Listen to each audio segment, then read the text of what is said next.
श्री स्वामी समर्थ ब्रह्मांड नायक या चॅनलमध्ये मी तुमचं खूप मनापासून स्वागत करत आहे.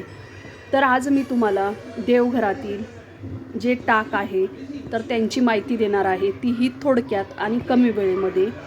तर हे टाक किती असावे, कशा प्रकारचे असावे, यांची सेवा कशी करावी, तसं त्यांची स्वच्छता कशी करावी आणि कोणते टाक आपल्या देवघरामध्ये असायला पाहिजे.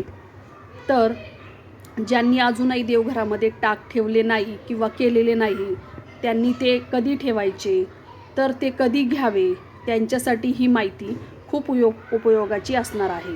त्यासाठी व्हिडिओ तुम्ही शेवटपर्यंत नक्की बघा, कारण व्हिडिओ पूर्ण बघितल्यामुळे योग्य ती माहिती मी तुमच्यापर्यंत पोहोचवेल आणि ती तुम्हाला योग्य ती माहिती भेटेल.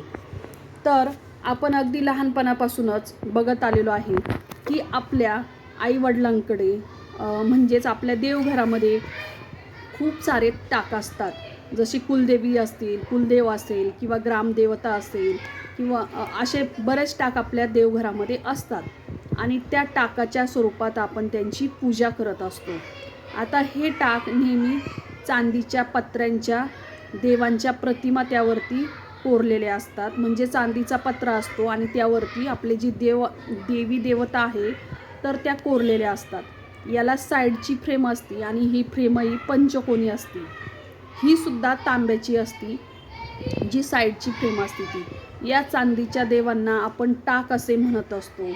जसे अगदी प्राचीन काळापासून माणूस विविध नैसर्गिक शक्तींना, देवी देवतांना देवांच्या स्वरूपात आपण बघत आलेलो आहे. त्यामुळे अशा देवतांचे आपण टाक बनवून आपण त्यांची पूजा करायला सुरुवात केली. आता त्यातली त्यात आपल्या कुलदेवी असेल, त्यांचे स्थान आपल्यासाठी खूप महत्त्वाचे आहे. कारण आपली कुलदेवी जी आहे तर ती आपल्या घराचा सांभाळ करत असते किंवा आपल्या घराचं रक्षण करत असते, आपला कुळाचार चालवत आलेली आहे आणि आपलं कोणतंही संकट जे येणार असतं तर ते सगळ्यात आधी ती तारून नेत असते ते संकट. म्हणून आपण तिला संकट हरिणी किंवा आपण तिला आपली कुलदेवी असं मानत असतो. जशी आई एखाद्या मुलाचं रक्षण करते त्याच पद्धतीने ती त्या कुटुंबाचं रक्षण करत असते. तर त्या देवीचं त्या टाकाचं खूप महत्त्व आहे आपल्या देवघरामध्ये. आता यासाठी आपण नेहमी आपल्या देवीचा आपल्यावरती आशीर्वाद राहावा यासाठी आपण नेहमी प्रयत्न करत असतो. त्यांची सेवा आपल्या हातून व्हावी, नियमित व्हावी, म्हणून या टाकांची निर्मिती केलेली आहे. आता घराघरात या टाकांची पूजा केली जाते. या टाकांची संख्या शक्यतो 3, 5, 7, 9 अशा विषम प्रमाणात त्यांची संख्या असते. आता प्रत्येक कुळानुसार त्यांची संख्या कमी जास्त होत असते. काहींकडे जास्त असतात, काहींकडे थोडे कमी असतात देव, ज्याच्या त्याच्या कुळधर्मानुसार असतात ते. आता देवाऱ्यातील टाकाकडे व्यवस्थित जर बघितलं तर आपल्या लक्षात येईल की हे टाक आपले हे पंचकोनीच का बरं असतात, पंचकोनी आकाराचेच का बरं असतात, तर हे चांदीचेच का असतात. तर पंचकोनी का असतात तर त्याचं कारण म्हणजे मनुष्याचे जे शरीर आहे तर ते पंचतत्वांनी बनलेलं आहे. त्यामुळे या पंचतत्वाचं प्रतीक म्हणून टाकांचा आकार पंचकोनी बनलेला आहे. आता पांढरा रंग शीतलता आणि प्रकाशाचं प्रतीक आहे, म्हणून चांदीच्या धातूने तो बनवला जातो. आता तांबडा रंग हा तेजाचं प्रतीक आहे, म्हणून तांबडा रंग हा त्याच्या पृष्ठभागावरती म्हणजे पाठीमागच्या बाजूची जी फ्रेम असती तर ती त्याने तांबड्या रंगाने बनवलेली असते. आता देव्हाऱ्यामध्ये टाक ठेवताना ते किती असावे तर ते नेहमी विषम असावे, शक्यतो जास्त टाक नसले पाहिजे. आता कुळानुसार त्यांची संख्या ही बदलत असते. मुख्यत्वे आपल्या देवघरामध्ये कुलदेवी, कुलदैवत, ग्रामदैवत, क्षेत्रपाल आणि आद्य यक्ष पुरुष आणि वीर. आता प्रत्येकाला प्रश्न पडेल, कुलदेवी माहिती, कुलदैवत माहिती हे, दैवत माहिती हे. ग्रामदैवत म्हणजेच आपले जे काळभैरवनाथ असतात ते, आणि वीर पुरुष म्हणजे तर आपले जे पूर्वज असतात, जे हयात नसतात त्यांचे टाक आपण टाकत असतो, त्यांचा टाक आपण बनवलेला असतो, ते म्हणजे वीर पुरुष. आता प्रत्येकाची कुलस्वामिनी ही वेगवेगळी आहे. जशी तुळजापूरती 3.5 ज्या देवींचे पीठ आहे ना तर त्या पीठांपैकीच एक आपली कुलदेवता आहे. आता बाकीच्या ज्या देवता आहे त्या सगळ्याही ग्रामदैवत आहे. परंतु बरेच जणांचं चुकीची समजूत आहे. जे 3.5 शक्तिपीठ आहे त्यातलीच आपली कुलदेवी एक असते. जशी तुळजापूरची कुलस्वामिनी, रेणुका माता, महालक्ष्मी माता, हे आपले जे कुलदैवत आहे त्यापैकी एक आपलं आहे. आता कुलदैवत खंडोबा हे प्रत्येकाच्या घरामध्ये असतात.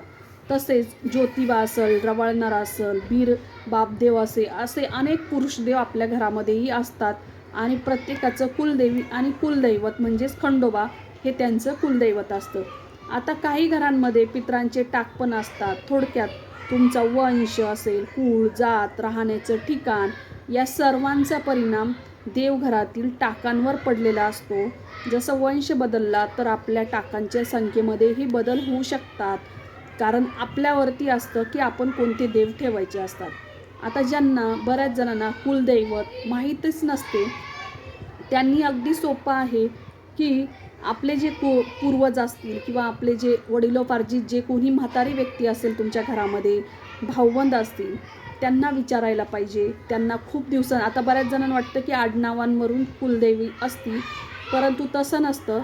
तर ते आपल्या पूर्वजांची जी चालत आलेली आहे जी परंपरा, तर त्यांना ते कुलदेवी कुलदैवत आहे तर ते माहीत असतं.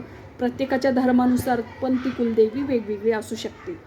आता भैरवनाथ हे ग्रामदैवत आहे, म्हणजेच ते शेतात किंवा गावात असतात. भैरवनाथांची सेवा ही खूप कडक असते. आता खंडोबा प्रत्येकाचं, बऱ्याच जणांचं महाराष्ट्राचं पूर्ण कुलदैवत म्हणजे खंडोबा आहे. परंतु खंडोबामध्ये पण ज्योतिबा आहे, तसेच जेजुरीचा खंडोबा आहे, असे बरेच ठिकाणचे खंडोबा आहे. तर त्याच्या कुलदेवानुसार त्याचा खंडोबा हा वेगवेगळा असू शकतो. आता बऱ्याच जणांना कुलदेवी कुलदैवत माहिती नसतं, तर त्याचाही एक मी व्हिडिओ बनवणारच आहे, कसं ओळखायचं आपलं कुलदेवी आणि कुलदैवत. आता देवघरातील बऱ्याच लोकांचं देवघरातील आपली जे देव आहे तर त्या देवघरातील टाकांची स्वच्छता कशी करावी किंवा त्यांना आंघोळ कशी घालावी, तर त्यांना स्नान कधी घालायचं, तर दररोज आपण देवपूजा करत असतो, आपण त्यांना आंघोळ घालतो. हे टाक त्याला व्यवस्थित, म्हणजे एक टाक घ्यायचा, आपल्या देवघरातील जितके काही टाक आहे तर ते टाक घ्यायचे आणि ते टाक एक एक करून आपलं जे आंघोळ घालण्याचं जे पात्र आहे, जे ताट आहे, तर त्यामध्ये आपल्याला एक देव घ्यायचा आणि त्या देवाला आपल्या हातातच ठेवायचं आणि मग त्याला आंघोळ घालायची, म्हणजे पाणी ओतायचं आणि पाण्याने तुमच्या पद्धतीने तुम्ही आंघोळ घालू शकतात. मग त्या देवाला आंघोळ घालून झाल्यानंतर त्याला स्वच्छ देवाच्याच कापडाने त्याला पुसायचं आणि नंतर पुन्हा परत आपण त्याला तिथे देव्हाऱ्यामध्ये आपल्याला एक कापड अंथरायचं लाल कलरचं आणि तिथे त्याची जी जागा आहे फिक्स दररोज ठेवतो, तर तिथे थोडेसे आपल्याला तांदूळ टाकायचे असतात. कारण आपण प्रत्येक वेळेस आपल्याजवळ फूल नसतं, म्हणून देव ठेवण्याच्या आधी थोडेसे तांदूळ टाकायचे आणि त्यावरती देवांना विराजमान करायचं असतं. असं एक एक करून आपण देवांना आंघोळ घालू शकतो. परंतु सगळे देव एका ताटामध्ये घेऊन मग त्यांना आंघोळ घालणं हे चुकीचं आहे. कारण आपण तर एकत्र सगळे आंघोळ करत नाही, मग देवांना तरी का घालायचं? तर देवांनाही वेगवेगळं आंघोळ घालायची असती आणि त्यांची पूजा ही वेगवेगळी करायची असती. कारण एकामेकाचं पाणी आंघोळीचं दुसऱ्या देवाला लागता कामा नये, त्यासाठी एका देवाची आंघोळ झाली की दुसऱ्या देवाची आंघोळ करायची आणि त्यानंतरच मग आपली जी आंघोळ घालून झाल्यानंतर त्यांना पंचोपचार पूजा असेल, जसे त्यांना आंघोळ घालणं, नंतर त्यांना हळदी कुंकू लावणं, तसेच त्यांना फुलं, धूप, दीप अर्पण ही पुढची सेवा आपण करायची असते. आता बऱ्याच जणांना असं वाटतं की आपण देवांना आंघोळ घालतो, परंतु विशेष आंघोळही आपल्याला त्यांना घालायची असती. ती म्हणजे अमावास्या असेल किंवा पौर्णिमा असेल किंवा एखादा काही सण असेल, तर त्यावेळेस देवांना आपण दुधाने, तुपाने किंवा दह्याने किंवा पंचामृताने आपण या दिवशी देवांना विशेष आंघोळ घालू शकतो, जेणेकरून देव व्यवस्थित स्वच्छही होतात. जसं आपण आपली स्वच्छता आठवड्यातून एकदा करतो, तशी देवांची आपल्याला स्वच्छता करायची असती आणि त्यांना छान असं पंचामृताने आंघोळ घालून नंतर त्यांना धूप दीपाशी पंचोपचार त्यांचीही सणावाराला पूजा करायची असती. आता बऱ्याच जणांचं म्हणणं आहे की आमच्याकडे देवच नाही, तर आम्ही कधी करायचं? तर बऱ्याच ठिकाणी अशी प्रथा आहे की जे घरातील मोठी व्यक्ती असते, म्हणजे एखादा मोठा म्हणजे मुलं असतील एखाद्या व्यक्तीला, तर 3 मुलं असेल, 2 असेल, तर त्यातील जो मोठा असतो, तर असं म्हणतात की त्याच्याकडे देव जात असतात.